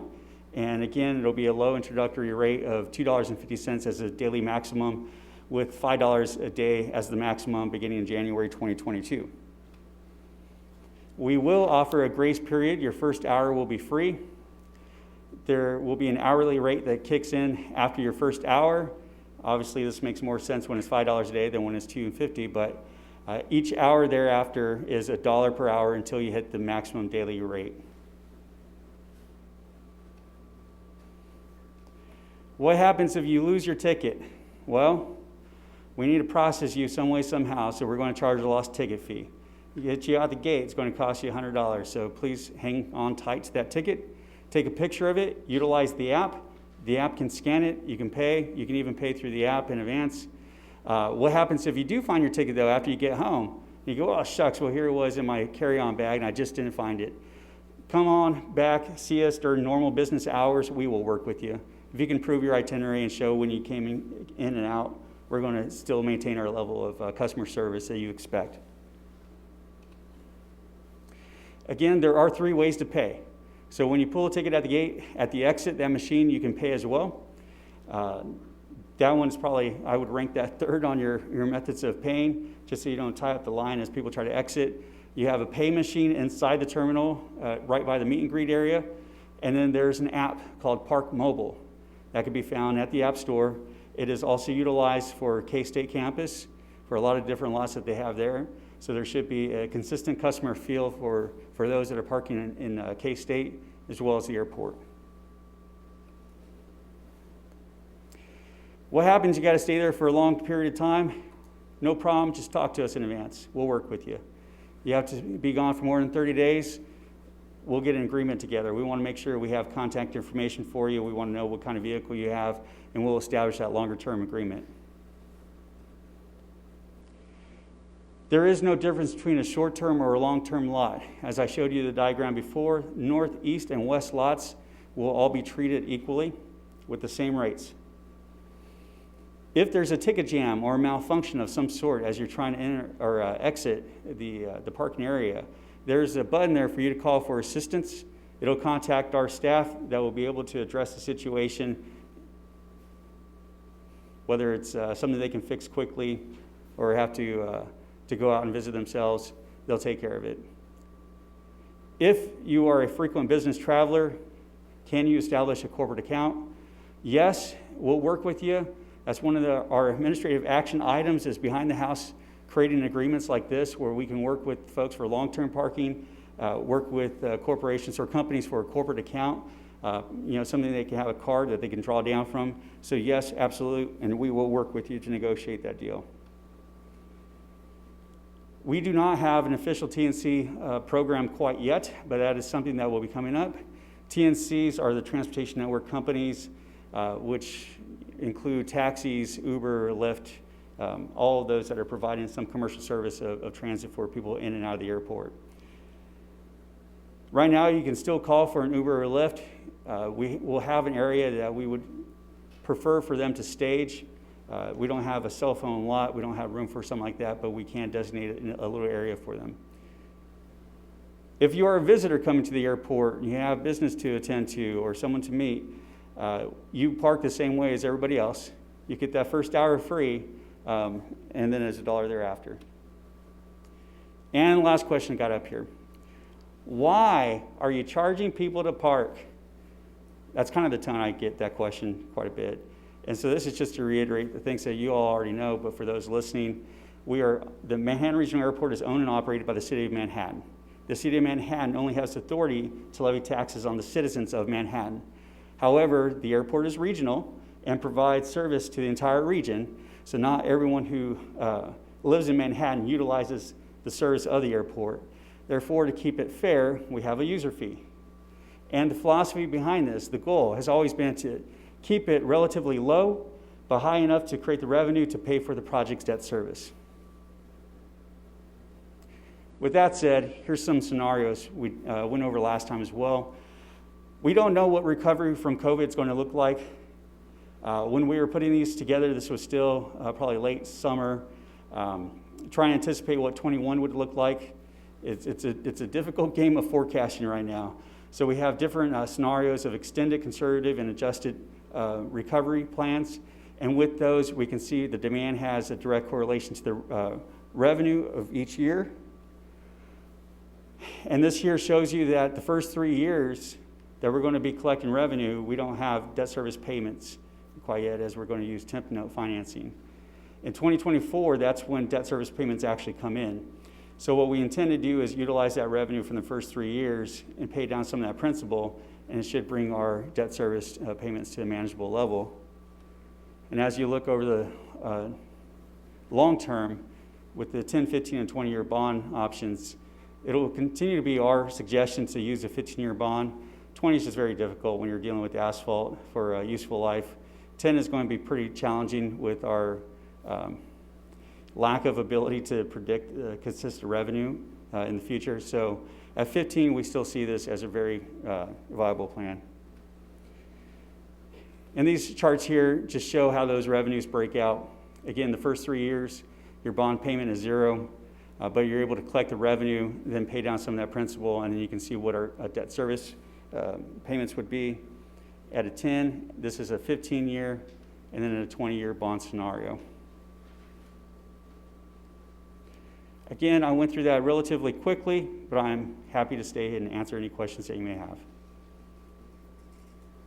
Okay, questions from the commission? A great briefing, Jesse. Thanks. Jesse, Commissioner Haddisell here. So the 2023 revenues drop, that's when they hope to do the runway improvements and rebuilding, reconstruction? Correct. Okay. Just checking. Yeah, 2023, we definitely took into account the fact that we're going to look for a runway reconstruction project, which may take about 3 months or have 3 months worth of disruption to air service. And so we try to take that into account. The lost ticket fee of $100, is that standard, or how do you how did you get to that number? That was something that we heavily debated. You know, we talked through with internally first, and then with the Airport Advisory Board, and then also presented to Commission during work session. You had to come up with a number that was high enough to make a deterrence and not, you know, ridiculously high that it would just seem unreasonable. So that number was chosen as we were looking at a 30, 60, 90-day period for perhaps a student going out for the summer. You know, what kind of long-term duration we're looking at. So it was something that, you know, when you ask it if it's standard, not really, but it's hard to make that comparison. You know, when you look at airport parking at Wichita or Kansas City, they actually have staff at the gates. And so one of the things that they do is what we offered for folks if they find their ticket afterwards or if they prove their itinerary, they do that action at the gate with you. Okay. And so as you're driving down, they say, you know, sir, you don't have your ticket, do you have your itinerary? But because we don't have that staffing, that resource there, we had to have a fee as a placeholder to let us come back during the day to talk to you about it. So this comes to mind because I thought I lost my ticket, but I found it thankfully when I was flying. But when you're traveling, there's so many things, and that's just one more thing to keep track of. But you're saying if somebody is coming back and they have an itinerary, they can show you afterwards then they may have to pay that initially, but they'll work with you just on the itinerary even if they've lost the parking ticket. Okay. Correct. Hi, Jesse. I'm glad we're finally moving forward, but this is like small baby steps as we go forward. And initially, we thought about $5, and we came down to $2.50 because of the pandemic, to still encourage people to use the airport and park there. I think I'm comfortable with all the suggestions and how long it took us to get here after all of the conversations. My question to you is, in the in the ordinance, it has for penalties for parking under Section 4, Section 7-90, penalties, authority, and procedure for remove and impound vehicles. In B, it has a person who is convicted shall be fined $15 per violation, and then a processing fee and $10 that they may need to pay more if they don't meet the requirements. I just want to know where we came up with the $15 and the $10 and then the $25. Is that something we already do in the city for parking? Are we trying to be consistent? Is that where all of those numbers came from? In short, yes. Okay. So those fees and penalties are all written the same way as other parking ordinances for other city areas. I'm not sure if Katie wants to chime in any further than that, but the answer is yes. Okay. Because I think it needs to be consistent, is what I was trying to go for. Yeah. I didn't want it to be different, because if anybody got a parking violation here, then they know to 15. So when they go there, it's something similar as opposed to parking at Kansas State University. Other than that, I think it's a very reasonable, what we're asking for. This is a $4.5 million garage with other expenditures, and we want people to use the airport, and I think we've been very privileged to use it without any parking fees till now. But because we are doing well and want to keep going with what we have in place, we need to do some upgrades, and parking has always been the biggest issue. Not parking lots themselves, but also the maintenance of parking and all of that. So, yeah, thank you. I think it's all coming together, and I'm very supportive of the proposal this evening. Thank you. I'd like to add, hi, Jesse. When is the first maintenance that you anticipate for the bonds would be 15 years? How long will the surface last? What are you projecting? And there is no assistance from any engineer. So in the I'll house, jump is in. there? So there's some, I don't know if you're going to get into Yeah, it. I'll take a stab at that.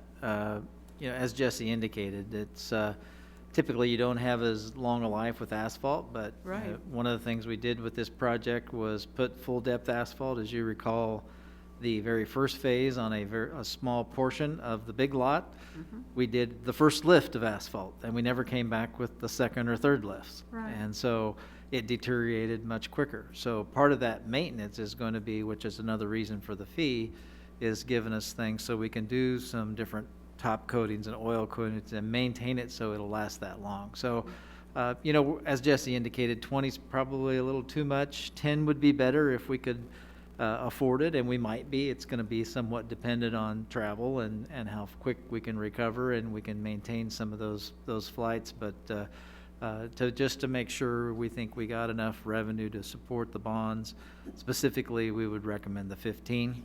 And the overall project will last that 15 years and probably more, but there would be potentially some more, maybe a mill and overlay, restriping. You're going to have to do some of that type Sure. of stuff and fix some potholes, that sort of thing. The last time we did it, we didn't have a revenue stream. Is that why it deteriorated?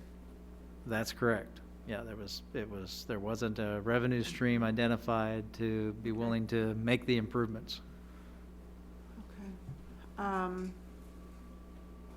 I'm glad there are as many places. I'm anxious to see the first Christmas holiday that we have seen when it's really crowded.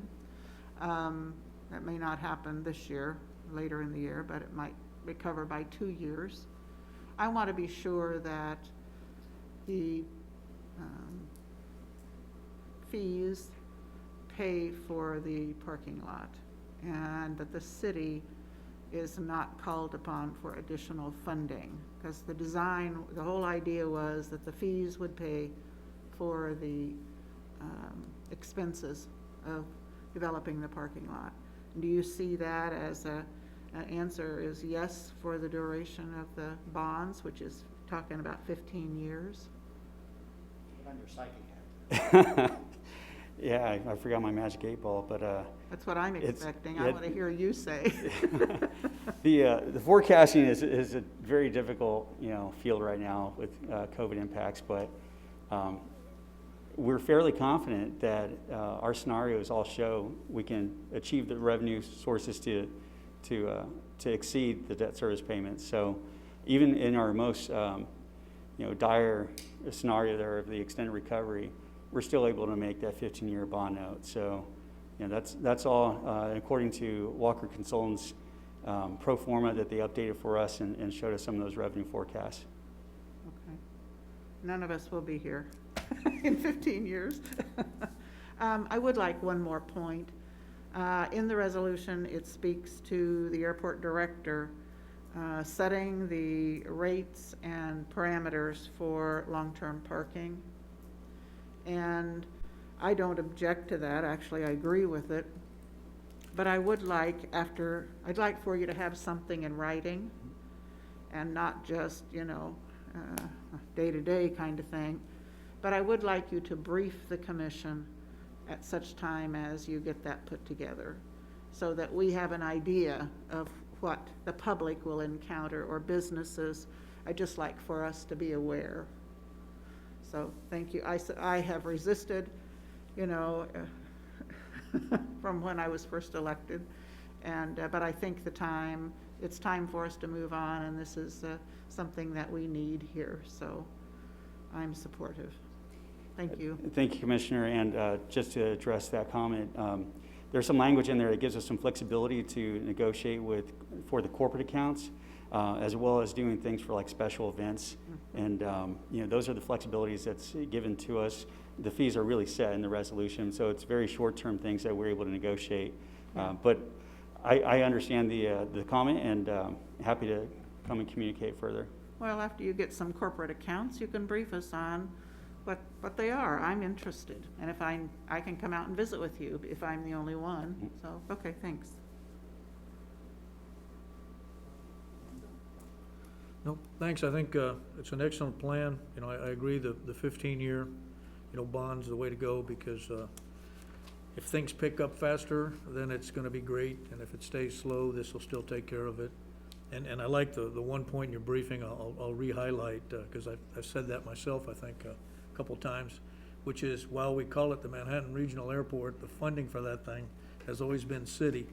And that is the primary reason why the parking needed to have a user fee, so that it's not coming off the property tax bill. And after a couple of years of study, I think we got a really fine plan. So excellent work on that. Thank you, Mayor. We know it was a lot of effort. Thank you. Now, again, on comments, the public was allowed to submit public comments related to this item through the city's website or by emailing or calling the city commissioners directly until 4 p.m. today.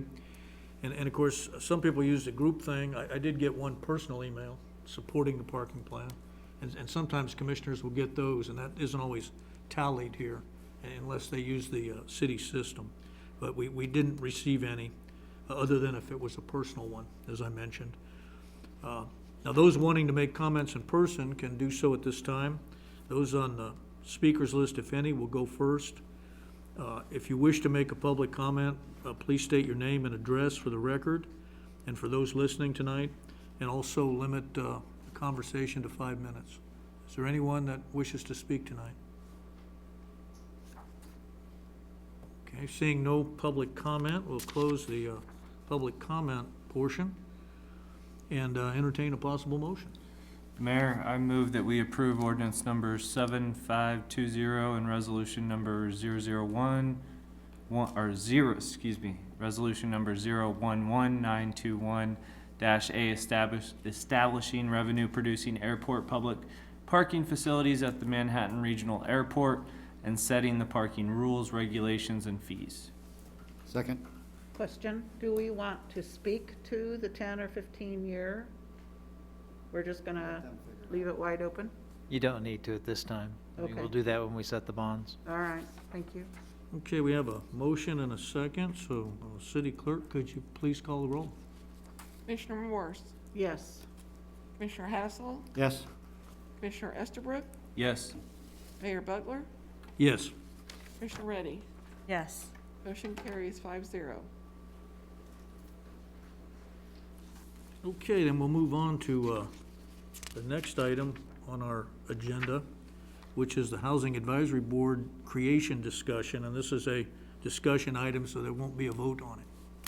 Correct. Thank you. Good evening, Dennis, Mayor you're gonna Butler, Mayor take over Pro the Tem Morris. discussion. Yeah.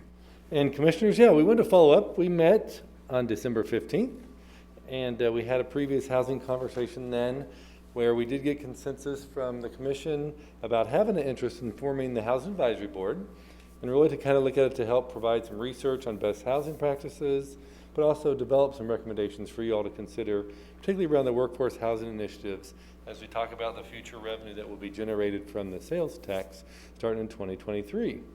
And really, when we talked in December, we also got some good feedback from you related to about some of the desire, about what the charge, we gave a little bit of a charge there. We're gonna come back to you to talk about some more. But you want something that's broad, yet in order to provide some guidance and solutions, you did kind of give us some ideas where you could see this advisory board working on some first-time home buyer assistance, some relocations assistance, also talking about incentives for housing renovations, taking some maybe multifamily and put it back to single family. So you gave us some good feedback on some of the things that you could see as work products for this housing advisory board. So looking forward, I know it's a lot of words on the screen here, so I apologize, but this is a tweaked version of what we brought you on December 15th. But really, we want to stipulate as we go forward to put this together is that this is to advise you as a governing body on the housing issues, strategies, goals, and policies. And we're still using the term suitable housing. We had a little conversation about this in December where we also talk about what does that mean. It's a broad term, talks about what's kind of the appropriate housing size and different things based upon a member's income or their lifestyle, if they want to be close to schools, employment, shopping, whatever it may be. But really this does encompass, when we're talking about affordable housing as well, but also workforce housing, since that's the language that's been used in our sales tax legislation, but really it all falls under suitable housing. And then we added here at the end about really this being a source of study and advocacy, and also providing community education and outreach on the suitable housing initiatives. So really this is the conversation I'd like to have if you're comfortable with that purpose going forward, and then also talking about the membership. And so when we came to you, we said, let's have a broad perspective because you do want some ability to have a group to give you some detailed housing proposals. Also, we want to have some level of expertise, but yet have representation throughout the community. And so we think that this 15-member group that we have as a proposed membership kind of strikes that balance. And you'll also see, based upon some of what we call the representation, are by categories, not by specific organizations. And so having the broad categories, for instance, there's one halfway down called at large. If you're interested in having someone from the Chamber of Commerce on there, you have an opportunity to slot someone in that category. But you'll see the four largest representation groups is for housing service provider organizations, and then housing related trade or advocacy organizations. Again, you don't want to necessarily slot a specific, the Realtors Association, the Home Builders Association, Habitat for Humanity, whoever, Renters United, whoever it may be. But again, the thought is we want to give you the flexibility to put some different representation groups in there so that you feel comfortable that you're getting the expertise you want, whether it's more of an advocacy group or a trade group, but we think both bring the expertise that we want and that you need for this board. So our recommendation for the proposals for 15 total members, and that's kind of the category makeup. Again, we want to recognize K-State, one from the student, or even the SGA specific category, but just someone in general, whether it's K-State staff or faculty, but also recognizing the military renters are a significant component in the Manhattan community. Also looking at different subsidized housing, someone who brings a different perspective, same thing as a retired or senior household member. So it's really kind of what we thought was the overall goal, is to bring that representation, but also bring that expertise. And so those are really the two things that we're looking for tonight, is kind of give us your comfort with the purpose, comfort with the membership, and then we'll come back within 60 days to give you the full bylaws to adopt, finalize the membership, and then bring back an ordinance that will help establish this permanent committee for your advice and for giving you some proposals and ideas on a variety of housing issues going forward. So I'll open up any questions or certainly welcome your feedback. Yeah, appreciate you putting together what I call a straw man on that, because I always have to have something as a starting point, so good job on that. Yeah, I have just a comment on the it looks fine to me. I have one concern, and I think the intent is around, I'm looking at the language here, one active military renter or homeowner.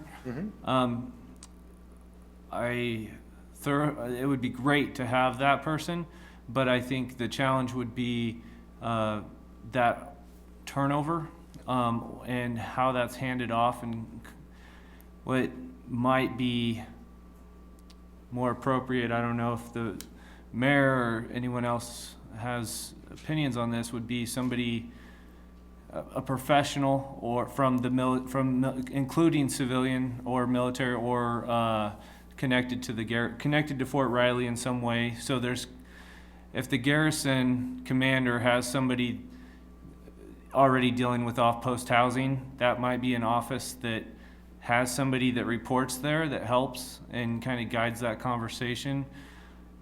I understand. I think having an active duty renter on there or a homeowner would be very valuable. It's just continuing that conversation if this is a working committee and bringing information back and forth through post. So that's just the only hang up I saw in the language there. Yeah, and that could easily be fixed by just adding Department of Army Civilian, the DAC. And then we'd have extra choice. A good suggestion. I think website comments, I think we received one today on this topic. And I wanted to go ahead and see if we had any in-person comments. I believe we do. I think, Jason, you wanted to speak, I think, is what I heard earlier. And again, we have 5 minutes to do that, and please state your name and address. Good evening, Commissioners. I'm Jason Smith. I'm President and CEO of the Manhattan Area Chamber of Commerce, 501 Points Avenue. So thank you all for the opportunity to be here tonight. I do have some comments in regards to the Housing Advisory Board.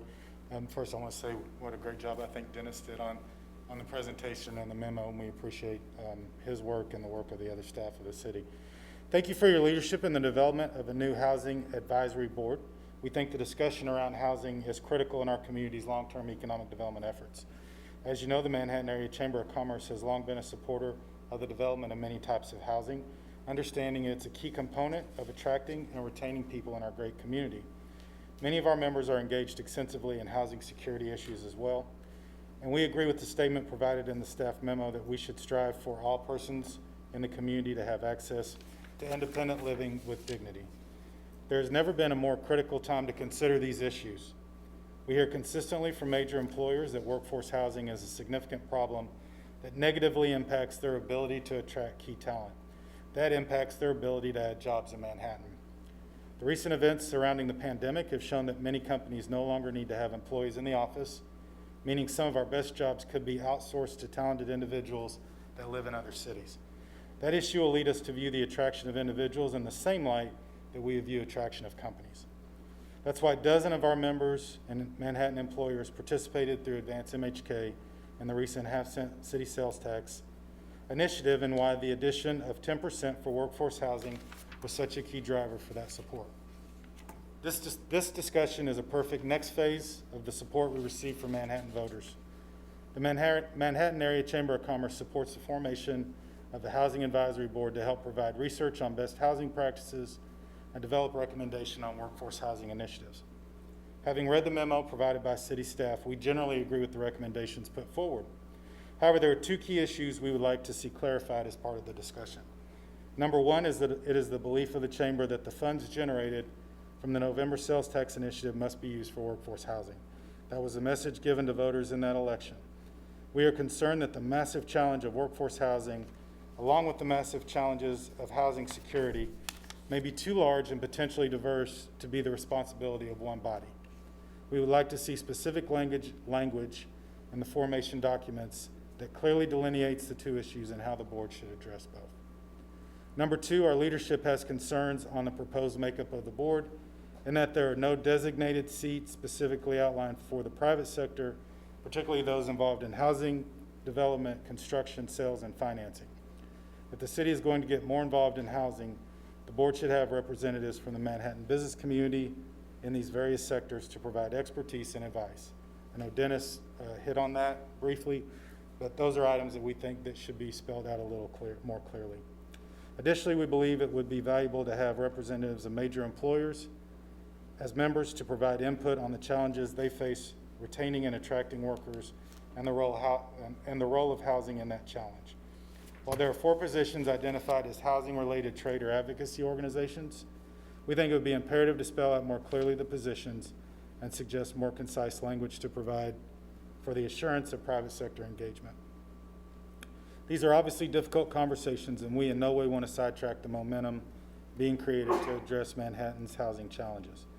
However, we are very concerned that we fulfill the pledge we made in November's campaign and maintain transparency and accountability. And it is extremely important to our members that funds are expended in the manner promised to voters. And we believe these 2 suggestions will help in that process. Thank you again for your leadership and service, and we're happy to answer any questions that you might have in regards to those statements. Jason, would you repeat number 1? So we would talk about the November sales tax. We think it's important that we have a clear delineation on how those funds are being spent, and that's in the manner consistent that was in the ballot language. And we know you all do too. We don't want to imply otherwise. But clear that it was in the ballot language, and that housing security and workforce housing are 2 massive issues that we believe one could overwhelm the other, and both don't get the appropriate attention that they both deserve. And so it might be important as part of the organizing documents to delineate the 2 challenges and how the board should address each, and maybe also how charge the board to also look for additional funding for each of those different programs. Because there is other funding available for both workforce housing and for affordable housing and other housing initiatives. Thank you. Okay.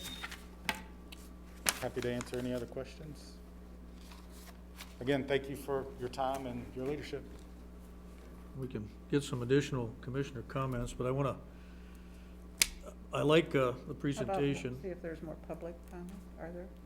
Yes, I could do that, I guess. Is there anyone else that wishes to speak?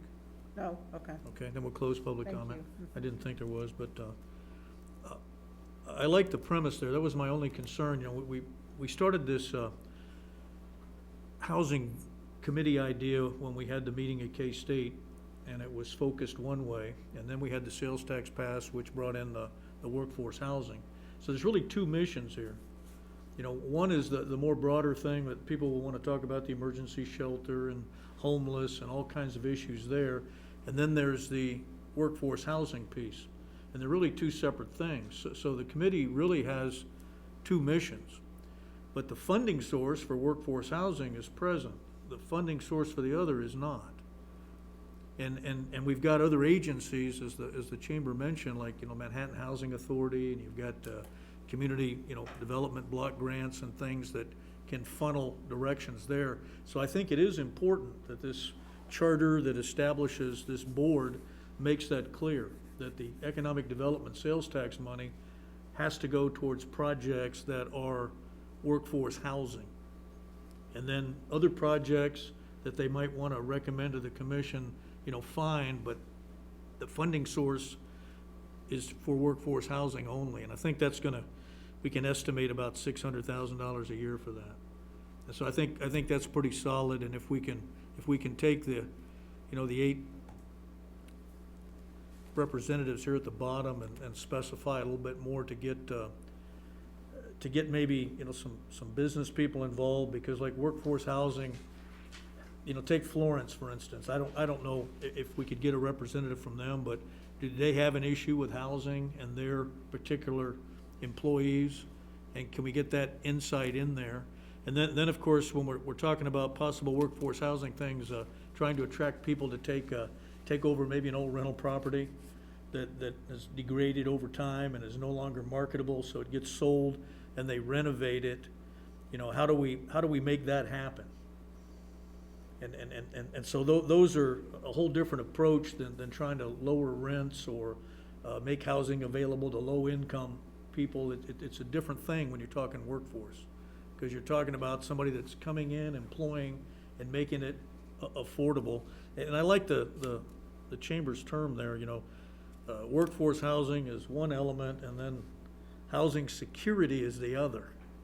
And there's two distinct concepts. And I think if we make that clear, we can maybe focus this group in the right direction. And of course, they've got a couple years before any money's gonna come on board, so they got time to flesh it out. And the people we select for this, it is a tall order. It is a tall order, what we're gonna ask them to do, but I think it's gonna be very helpful, so. The chamber's point makes sense to me in that workforce housing clearly has the word workforce and therefore is tied to the labor market and needs to have a component that attaches the housing into a job, or in our definition here, closer to the workplace, those type of things. Affordability is another big word, and workforce housing doesn't mean that it's not affordable or that it is affordable. It would try to be affordable, I think. But so that is what was passed in the sales tax, and there's a dedicated stream for workforce housing. So there has to be a demonstrable link between the housing and the workforce or the labor market, which I think are those two bottom points there. One, the housing-related trade and advocacy organizations can be a little bit more defined into a business or workforce development type of language, but that's what I read when I read housing-related trades. Housing service provider organizations tend to lean, in my mind, towards more of that affordability or access to housing to be safe and secure, and maybe that's your low or very low income or transitional housing, not specifically always tied to the workforce. So it's a fine line, but makes sense to me. The argument makes sense, and I think it's appropriate to be good stewards of the tax dollars that were dedicated to make that linkage between the labor market improvement and the housing market affordability or availability. And the other part of the discussion on, the representatives on the board, is if the idea is to say, take old rental properties and have them sold so they become single-family homes and they get refurbished, you really need to have some folks that are in this business that understand the cost, because I know I'm guilty of going to look at something and tell my wife it's too expensive because I'm still living in the 90s and the 80s, and she says, hey, you're nuts, things have changed. And so I have no clue what it would cost to take one of those houses and renovate it. But there are people in the local community that do know, and we need to tap into that knowledge so that we don't have an unrealistic viewpoint of what it would cost to say, purchase 4 old rental properties and then remove them and put affordable housing up there. What's the actual dollar number? What are we talking about? And that means you need people with construction and development expertise on this board. And I think that's a very solid point.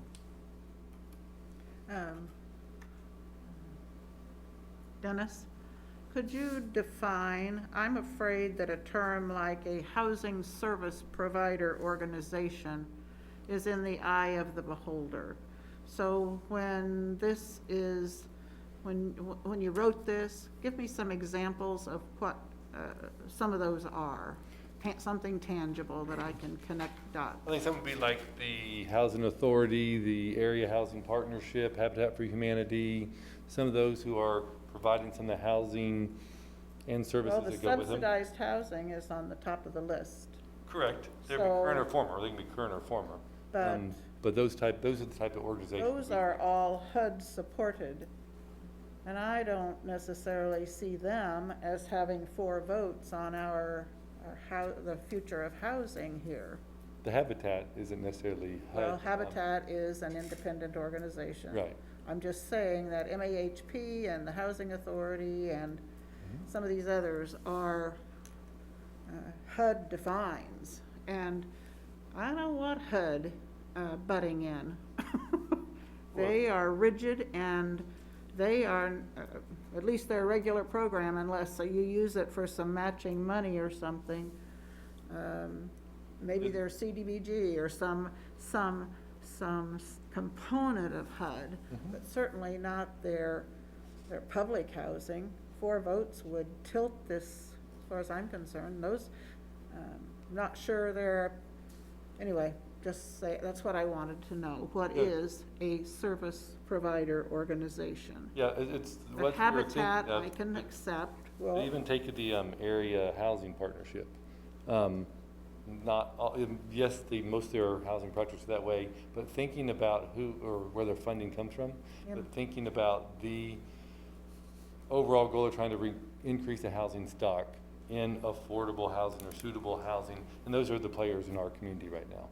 And so if you take for instance, in other communities or maybe here, where you have the faith-based organizations that can also, Habitat, they can also be involved in this. And so it's not a defined, you always need someone from the housing authority in that slot saying it's gonna take up a spot. It could be someone from Habitat one year, someone if there's a faith organization also.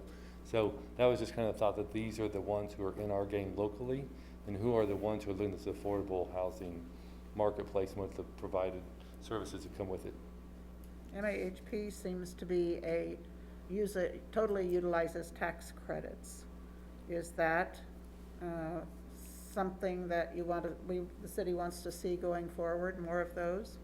I wouldn't say that their particular product is the perspective that would be brought to the board. I think it's a perspective of what is a suitable housing market, what is the affordable housing market, what's a Right. workforce housing market. Okay. So it's more about them bringing their product to the board.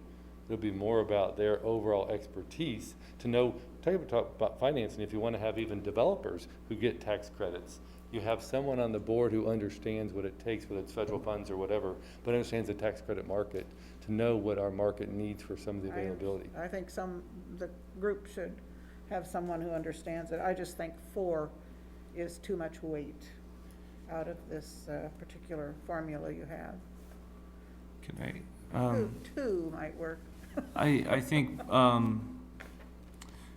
that housing service provider organization could include a lot of nonprofits that you haven't mentioned, including housing counseling, including lots of case management for veterans, all kinds of housing services that are not for-profit private entities that have very little or nothing to do with HUD at all.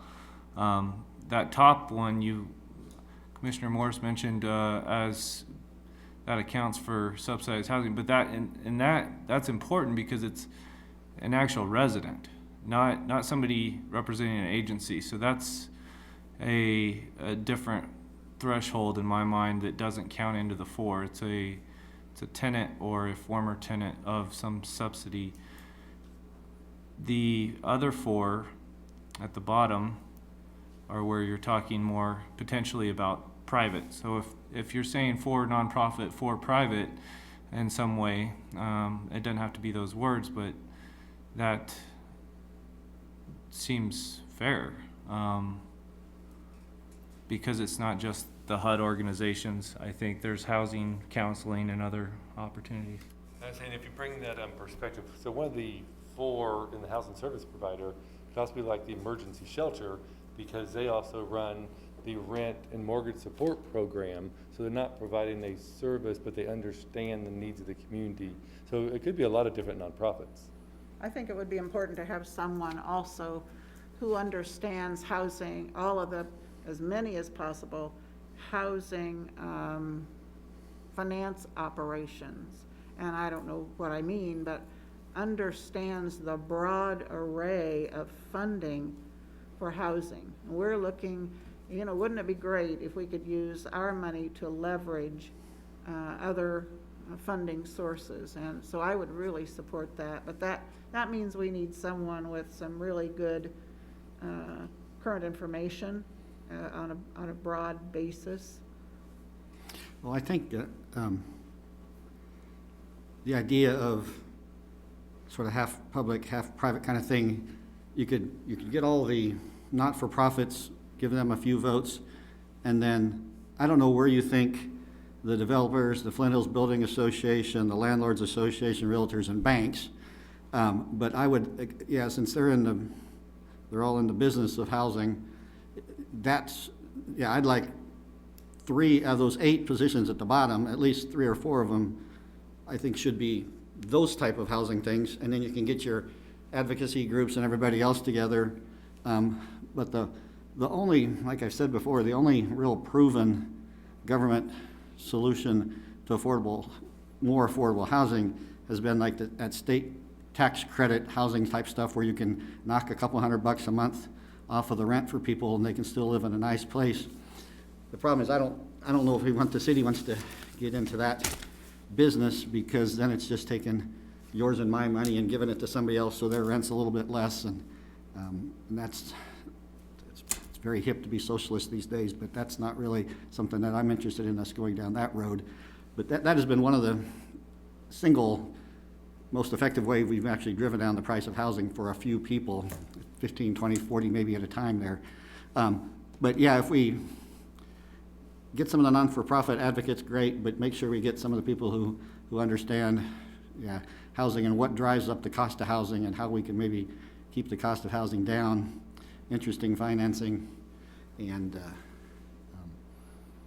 I think that would give us a nice balance from both sides of the issue.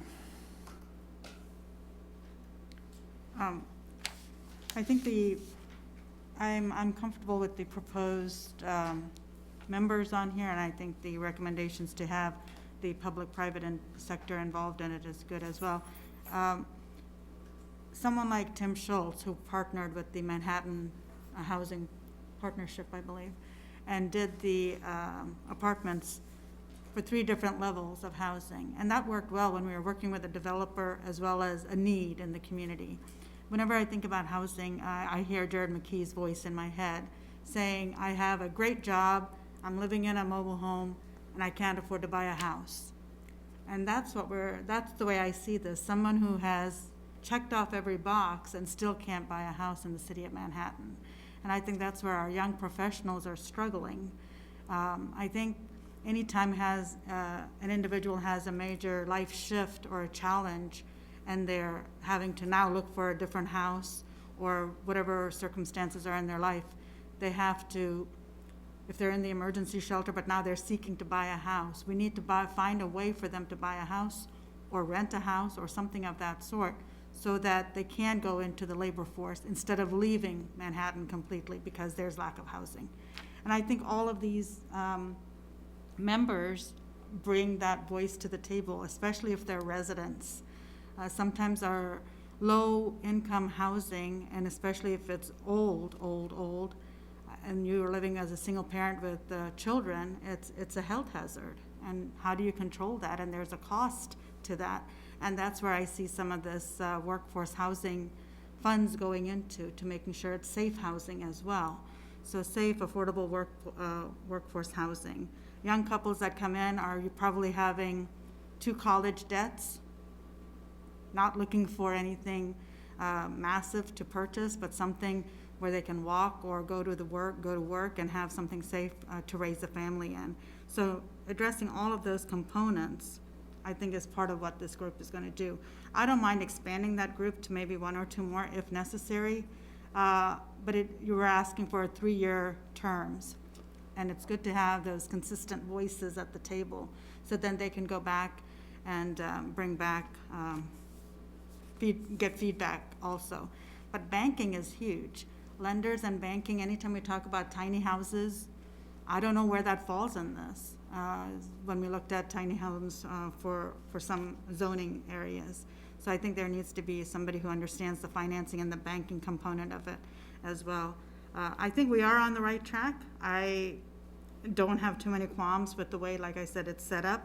But we're not just looking at young individuals, we're looking at also seniors who need a different type of housing. We're talking about people with different types of abilities that might need a different type of housing. And if they don't find it in Manhattan, they're going to find it somewhere else. And we want to make sure we have that here in Manhattan. And right now, we're not meeting that need. So I think, like I said, the suggestions proposed were good, but I don't mind opening it up for a couple of more but it's important to have residents that are actually living this on a daily basis, along with people that are going to be profiting in this area as well. Last thing, yeah, whoever is on the committee had better be some of the smartest people in Manhattan, because this is a big problem that no one's been able to significantly attack before. And the thing is with interest rates at, what, 2.5% or something, now is the time. If you can't afford a house now, it ain't gonna get any easier and better, because one of these days, interest rates are gonna start going up. My first mortgage was 8.5, which seems terrible, but that was a pretty good deal back in 1988. And so this is not an easy thing, and the people have definitely got their work cut out for them, and we need to, hopefully we can get some really sharp people with some good ideas, and we can come up with something, because it is a sticky wicket of an issue that not many people have been able to solve very easily, and so hopefully I wish them the best. Okay, sounds like, we've got a good start on the final project, and I'm hearing basically two things. One, we probably want to refine the mission or purpose so that it's clear: workforce housing and then housing security. And then the second piece being those last 8 positions is make absolutely certain that we've got the people that are immersed in the housing business, that understand how mortgages work, how much money it costs to level a house, rebuild it, renovate it, the electricians, the carpenters, the builders, that those people are represented, so that we have a balanced board that has a portion of people that really understand the workforce piece, and also a few people that understand the housing security piece.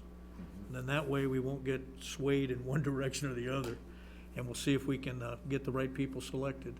And that'll be a chore, but And, is that enough for you there? Yeah, that's a great feedback, thank you. And I want to make sure we note on there that when we do the initial creation of this, that we will have staggered terms among these groups, so we'll give that some more thought too, so that way you don't have the turnover of half the board at once. So we'll start out with some of these, we'll have 1-year terms, 2-year terms, and 3-year terms, just so we can start that rotation. They'll still get to serve 2 terms, but we have to stagger it so we don't have turnover in 3 years after the first term. So you'll see that in that's how we've structured other ones in the past. Just make sure you understand that as well. But yeah, we'll come back with some refined information. Give us about 60 days, and we'll have the full bylaws, talk about the chair, vice chair of the group, and so we'll be back in touch. Thank you, I appreciate it.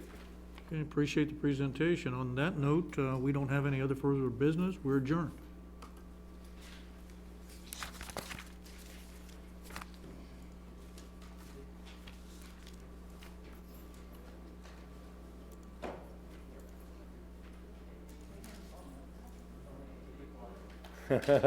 Way to start the year, huh?